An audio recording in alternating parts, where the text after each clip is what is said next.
শুভ সকাল।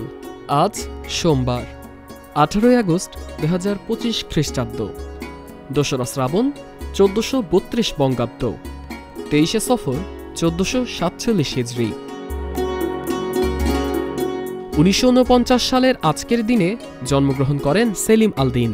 কীর্তনখোলা, সপ্তভুজে মানুষসহ বাংলা নাটকে তার সৃষ্টিশীল ও শৈল্পিক উপস্থাপন লোকজ ঐতিহ্য ও সংস্কৃতিকে ভিন্ন মাত্রা দিয়েছে। 1936 সালের আজকের দিনে জন্ম নেন প্রাবন্ধিক ও শিক্ষাবিদ যতীন সরকার। বাংলাদেশের রাজনৈতিক, সামাজিক ও সাংস্কৃতিক ইতিহাস নিয়ে তার গবেষণাধর্মী রচনা পাঠক সমাজে সমাদৃত।